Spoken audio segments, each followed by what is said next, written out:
Shalom saudaraku di dalam nama Tuhan Yesus Kristus. Bertemu lagi dengan saya Pendeta Novel Saragi.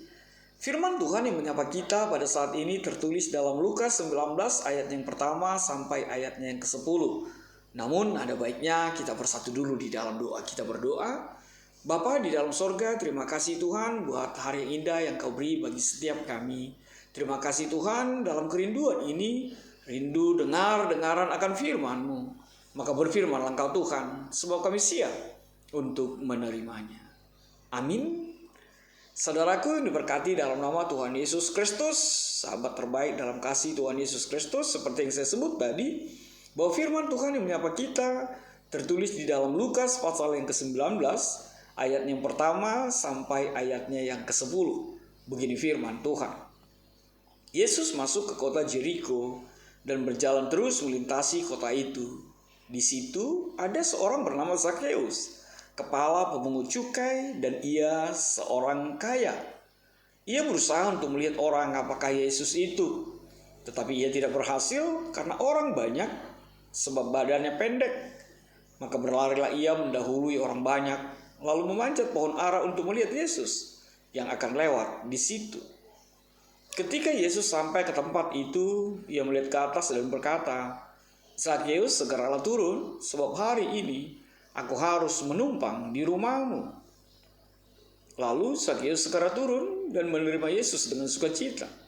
Tetapi semua orang yang melihat hal itu bersungut-sungut, katanya ia menumpang di rumah orang berdosa. Tetapi Zakheus sendiri berdiri dan berkata kepada Tuhan, Tuhan, setengah dari milikku akan kuberikan kepada orang miskin. Dan sekiranya ada sesuatu yang kuperas dari seseorang, akan kukembalikan 4 kali lipat. Kata Yesus kepadanya, hari ini telah terjadi keselamatan kepada rumah ini, karena orang ini pun anak Abraham. Demikian firman Tuhan. Saudara yang diberkati dalam nama Tuhan Yesus Kristus, sahabat terbaik dalam kasih Tuhan Yesus, kalau perikop ini pasti hampir setiap kita hafal ya. Pasti setiap kita tahu cerita ini, terlebih yang rajin sekolah minggu ya. Kalau saya langsung teringat guru sekolah minggu saya mengajarkan lagu Zakheus ini. Zakheus orang pendek, orangnya yang kecil, dia panjat pohon ara melihat Tuhannya. Lalu Tuhan Yesus berkata, Zakheus, turunlah. Aku ingin menumpang di rumahmu. Masih ingat siapa yang ingat dengan lagu itu? Ya pasti setiap kita ingatlah itu ya. Apalagi yang dengar-dengaran akan firman Tuhan ini, pastilah orang-orang yang diberkati dengan lagu-lagu rohani dalam kehidupannya. Saudara yang berkati dalam nama Tuhan Yesus Kristus, kisah ini kita tahu adalah tulisan seorang Lukas yang dialamatkan kepada Theophilus, dan memang Lukas ini mencatat surat Lukas ini kepada orang-orang bukan Yahudi. Perikop kita saat ini menghadirkan bagaimana Tuhan Yesus sedang dalam perjalanan dari seberang Sungai Yordan menuju Betani di dekat Yerusalem. Bagaimana dia ingin di dalam sebuah kisah ingin membangkitkan Lazarus yang sudah mati. Dan kita melihat perjalanannya, penginjilannya selalu dan selalu, bahkan setiap hal dipakai oleh Tuhan Yesus untuk menyatakan kebenaran firman, dipakai oleh Tuhan Yesus untuk menyatakan, menghadirkan kerajaan Allah di tengah-tengah kehidupan kita. Dan kita melihat seperti apa yang dituliskan oleh perikop ini. Di dalam perjalanannya ada seorang yang bernama Zakheus, seorang kepala pemungut cukai. Sekali lagi, kepala pemungut cukai, seorang pimpinan yang tentu saja mengepalai pemungut-pemungut cukai yang lain. Dan kita melihat dia berusaha untuk melihat Tuhan Yesus. Bahkan dikatakan oleh firman Tuhan ini, maka berlarilah ia mendahului orang banyak, lalu memanjat pohon ara untuk melihat Yesus yang akan lewat di situ. Ayat yang ketiga mengatakan, ia berusaha untuk melihat orang apakah Yesus itu. Saudara yang berkati dalam nama Tuhan Yesus Kristus, Kita melihat bagaimana seorang Zakheus dengan tubuhnya yang pendek ingin melihat siapakah Yesus itu. Ingin mengenal lebih dalam lagi siapakah Yesus itu di dalam kehidupannya.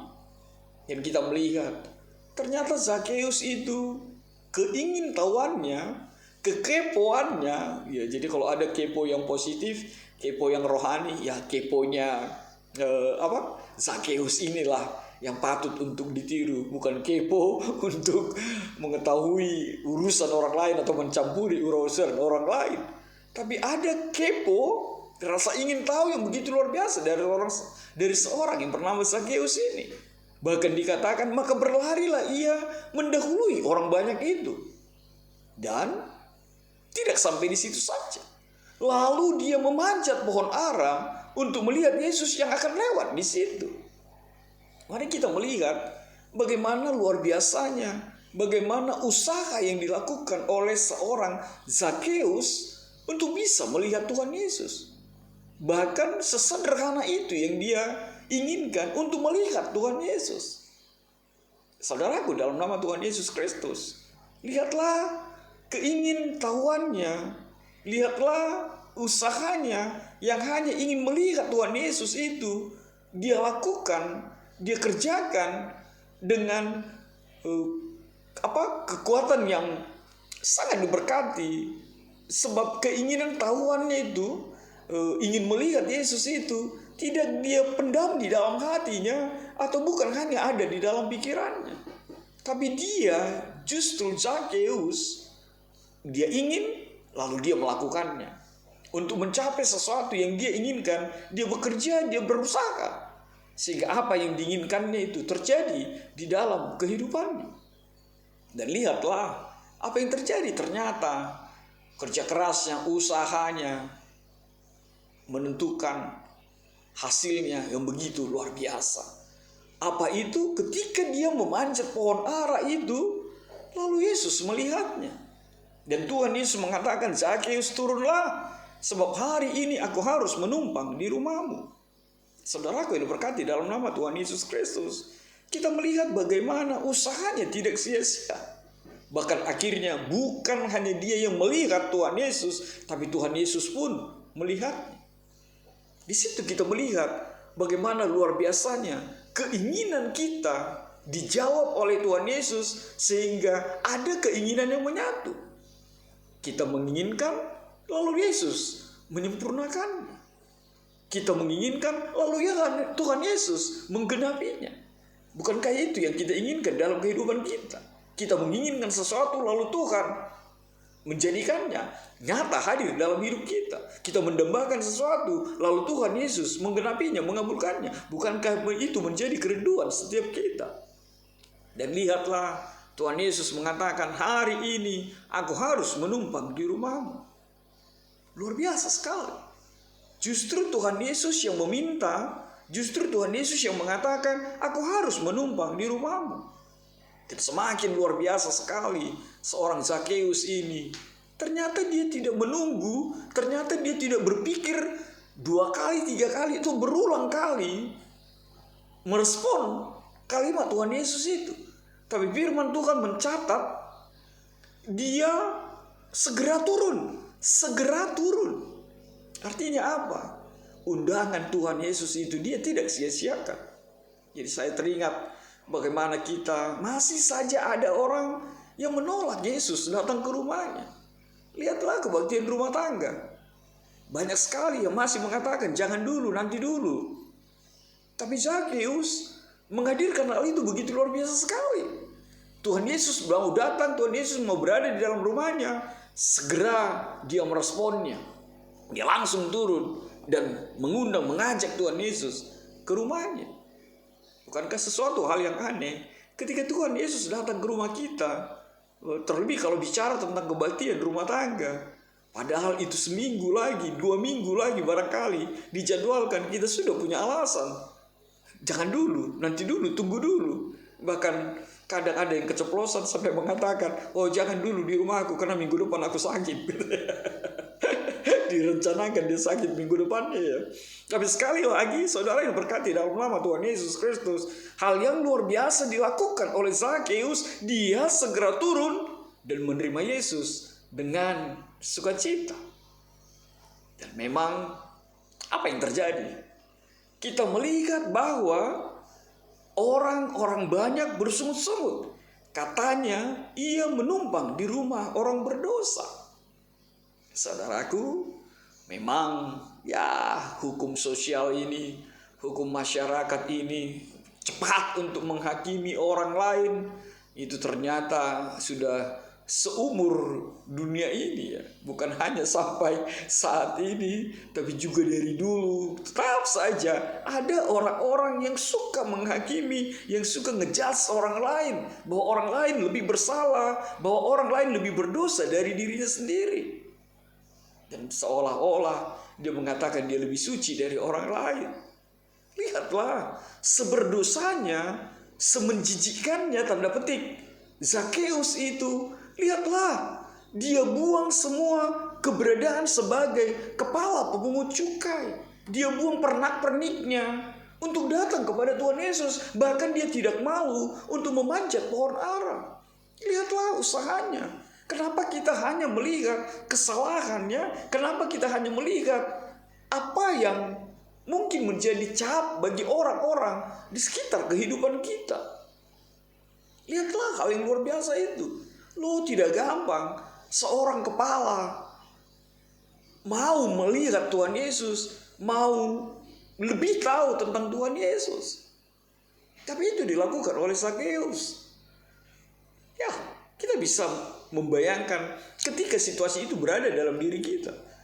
Bukankah Zakeus ingin mengatakan bahwa berada atau bersama Tuhan Yesus itu kita harus meninggalkan pernak-pernik kita.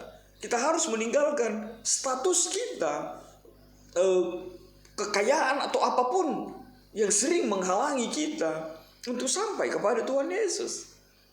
Dan lihatlah apa yang terjadi ketika situasi itu berada di rumah Zakeus itu. Kita melihat bagaimana Zakeus mengutarakan apa yang menjadi jawabannya, merespon apa yang disampaikan sungut-sungut orang lain kepadanya. Dia mengatakan di dalam ayat ke-8 itu, Tuhan, setengah dari milikku akan kuberikan kepada orang miskin, dan sekiranya ada sesuatu yang kuperas dari seseorang akan kukembalikan 4 kali lipat. Mari aku ulang lagi, saya ulangi lagi. Tuhan, setengah dari milikku akan kuberikan kepada orang miskin, dan sekiranya ada sesuatu yang kuperas dari seseorang akan kukembalikan 4 kali lipat. Saudaraku, di dalam nama Tuhan Yesus Kristus, lihatlah reaksi Zakeus itu. Zakeus mengatakan akan mengembalikannya. Dalam perjanjian lama, kalau seseorang mengambil milik orang lain, hukum Taurat itu menuntut untuk mengembalikannya sejumlah yang diambil ditambah 1/5 dari nilai yang hilang, seperti yang tertulis di dalam Imamat 6 ayat yang kelima itu. Artinya apa? Dia harus mengembalikan 120%. Tapi lihatlah apa yang dilakukan oleh Zakeus. Zakeus justru mengembalikan bukan 120%, tapi justru 400%. Bahkan lebih lagi, dikatakan setengah hartanya pribadi akan diberikan kepada orang miskin. Lihatlah perubahan drastis, perubahan yang luar biasa dari seorang Zakeus itu. Perubahan yang kontras sekali dari seorang Zakeus itu. Saudaraku, dalam nama Tuhan Yesus Kristus, kita melihat apa respon dari Tuhan Yesus. Tuhan Yesus mengatakan, hari ini telah terjadi keselamatan kepada rumah ini, karena orang ini pun anak Abraham. Dan disinilah kita melihat kekuatan apa yang menjadi tema kita saat ini. Tuhan Yesus mencari dan menyelamatkan yang hilang. Mencari dan menyelamatkan yang hilang. Begitu luar biasa sekali firman Tuhan ini. Sehingga kita memahami, sehingga kita melihat bahwa Tuhan Yesus dalam sukacitanya mengatakan, hari ini telah terjadi keselamatan kepada rumah ini karena orang ini pun anak Abraham. Yang pertama yang mau Tuhan Yesus katakan, bahwa keselamatan itu menjadi milik seorang Zakeus oleh sebuah perubahan, oleh sebuah pertobatan yang dilakukan oleh Zakeus. Benar, Zakeus tidak mengatakan aku berdosa, aku minta maaf, tapi Zakeus lebih menunjukkan, lebih melihat, mempertontonkan bahwa dia berusaha untuk merubah, berusaha untuk kembali kepada apa yang Tuhan mau dalam kehidupannya. Sehingga dia mengatakan, aku akan mengembalikan bahkan lebih dari apa yang kuambil. Lalu yang kedua, Tuhan Yesus ingin berpesan karena orang ini pun anak Abraham. Ini ingin mengatakan seperti apa yang saya sebut tadi, bahwa ini dialamatkan kepada orang dan Yahudi. Ingin mengatakan bahwa menjadi anak Abraham bukan hanya bicara tentang sesuatu yang biologis. Menjadi anak Abraham, kita tahu Abraham adalah bapak orang percaya. Menjadi Abraham tidak harus menjadi Yahudi.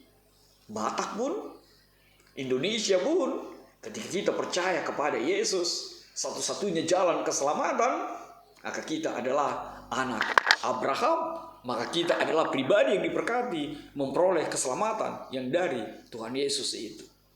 Maka saudaraku, apa yang bisa kita petik dalam firman Tuhan pada saat ini?